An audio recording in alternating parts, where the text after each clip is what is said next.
Level 1. The Paro. You're 14 years old. You live in a neighborhood where MS-13 controls every block. You see the older guys. They wear blue and white. They have money. They have respect. Your mom works 2 jobs and you're invisible at school. But when those guys walk down the street, everyone moves aside. You start hanging around the corner where they post up. You don't ask to join. That's disrespectful. You just exist. You run to the store when they need cigarettes. You watch their backs when they're making deals. You hold packages without asking what's inside. They call you paro. It means lookout. You stand on the corner for hours. Your job is simple. If you see police, you text a single emoji, a cop car. That's it. If you see Barrio 18, you run inside and warn them. You make 0 money. You're being tested. They want to see if you can keep your mouth shut. If a teacher asks about the guys in the corner, you say nothing. If police offer you $20 to talk, you walk away. You're waiting for the day they call you something other than paro. Level 2. The chequeo. 6 months pass. You've proven you're not a snitch. One night, Sneaky pulls you aside. You want in? You nod. Then you get checked. The chequeo is the test. It's a beating. You stand in an alley, 13 members from a circle around you. You have to survive 13 rounds of all them attacking you at once. You can't fight back. You can't run. You can't cry out. The count starts. 1. The fist hits your jaw. 2. It kicked your ribs. 5. You're on the ground. 8. You taste blood. 11. Your vision blurs. 13. It stops. You're on the concrete. Everything hurts. Sneaky helps you up. He hugs you. Welcome, homeboy. You're in. They give you the street name. You're Flaco, or Smiley, or Diablo. That name is your identity now. You still make no money, but now you have protection. You're family now. Blood in, blood out. Level 3.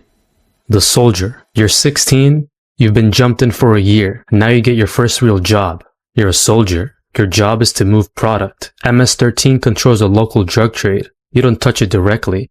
You're the middleman. Someone drops a package behind a dumpster. You pick it up. You walk into a house 3 blocks away. You knock twice. Someone opens the door. You hand them the package. You leave. You get paid $200 a week. That's more money than your mom makes in 3 days. You buy new shoes. You buy a chain. You start to feel powerful. But the risk is real. If the police catch you with that package, you're going to juvenile detention. MS-13 doesn't bail you out. You do your time. You keep your mouth shut. That's the rule. If you snitch, you die. They will find you, even in prison. You also have to put in work. When the clique needs muscle, you show up. A store owner refuses to pay protection. You and 3 others walk in with bats. You smash the windows. You leave. Next week, the owner pays. A rival gang member is spotted in your territory. You grab a weapon and you go hunting. Level 4. The Veterano. You're 19. You've been in for 5 years. You've done time. 18 months in county jail for assault. You sat in a cell and never said a word to the detectives. You came out and the clique threw you a party. You earned your stripes. Now you're a veterano. A veteran.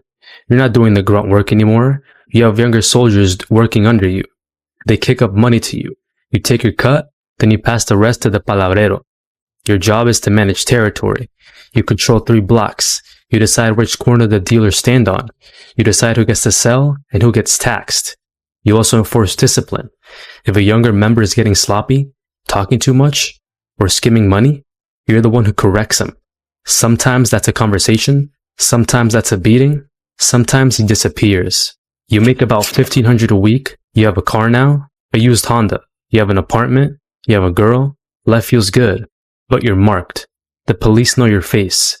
You're in a database labeled verified gang member. If anything happens in your territory, they come to you first. You can't leave the life. There's no running. MS-13 is everywhere. Los Angeles, Houston, Long Island, El Salvador. The only way out is in a coffin or as a rat. And rats don't live long. Level 5. The Palabrero. You're 24. You've survived longer than most. You've been shot twice. You've been arrested 6 times. You've been to prison twice, but you never broke. The clique trusts you. You're promoted to palabrero, the one who speaks. You're the leader of your local clique. You have 30 to 40 soldiers under your command. You control an entire neighborhood. Your job is management. You collect the money from all your veteranos. You take your cut. Then you pass the rest up to the ranflero. You hold meetings. The veteranos come to you with problems. Barrio 18 hit one of our dealers. The police raided the stash house. You make decisions. You give the orders. You also handle diplomacy. When another gang wants to negotiate, they come to you. When there's beef between two soldiers, you settle it. Your word is law. If you say someone gets jumped out, it happens. If you say someone gets greenlit, marked for death, it happens. You're making 5,000 to 10,000 a week. You have power. You have respect. But you also have a target on your back. Every ambitious veterano wants your spot. Every rival gang wants you dead. The FBI has a task force dedicated to taking you down. You don't sleep well anymore. You keep a gun under your pillow. You change where you sleep every few nights. You trust no one completely, especially not your girlfriend. The feds love to flip girlfriends. Level 6, the ranflero.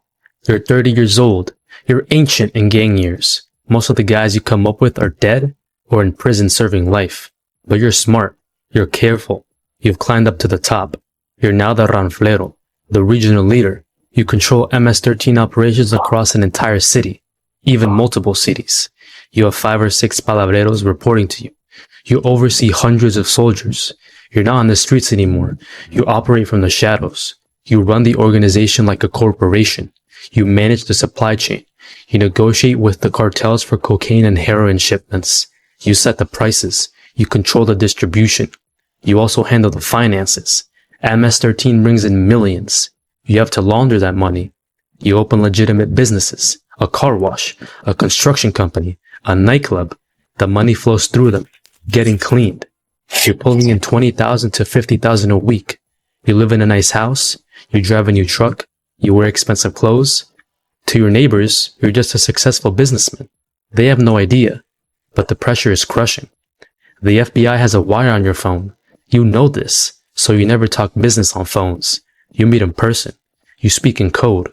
They're also dealing with international politics. MS-13 is not unified.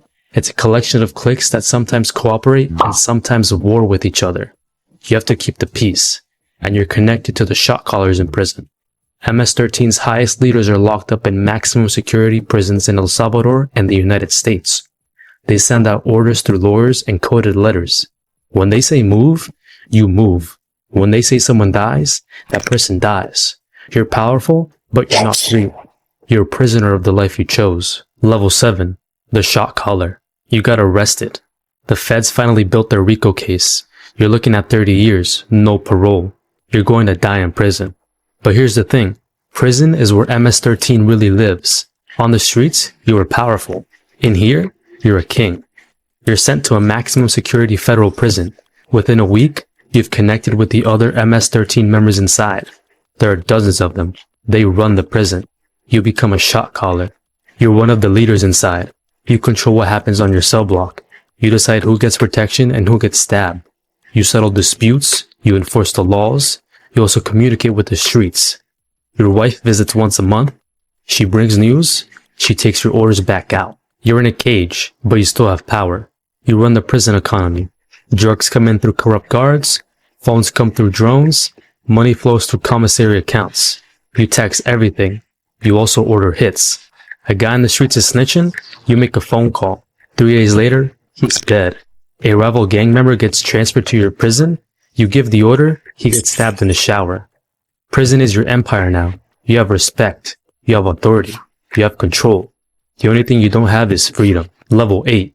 The international leader. There's one more level. The highest level. The founders. The legends. MS-13 was born in Los Angeles in the 1980s. Salvadorian refugees fleeing civil war formed a gang to protect themselves. But in the 1990s, the US government deported thousands of MS-13 members back to El Salvador. They took the gang with them. Now MS-13 operates in two worlds, the streets of America and the streets of Central America. The highest leaders, the founders who are still alive, sit in Salvadorian prisons. Places like Zatecaloca, a maximum security prison where MS-13 runs entire cell blocks. These men are ghosts. They don't have social media. They don't do interviews. They communicate through layers of intermediaries. But their world is absolute. When they send out an order, it travels from El Salvador to Los Angeles to New York to Virginia. Thousands of soldiers follow that order without question. You will never reach this level. These men built MS-13. They are mythology. They are the religion. You're just a soldier in their army. Level 9. The end. You're 35 years old. You've been in MS-13 for 21 years. You've been shot 4 times. You've killed 3 people. You've been to prison twice. You've made hundreds of thousands of dollars. But you've lost it all. You sit in your car outside your mom's house. She's old now. She cries every time she sees you.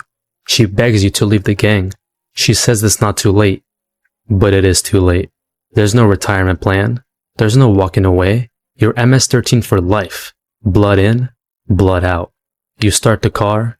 You drive to the corner where you first stood 21 years ago as a paro. There's a new kid there. He's 14. He's watching. He's hungry. You see yourself in him, and the cycle continues.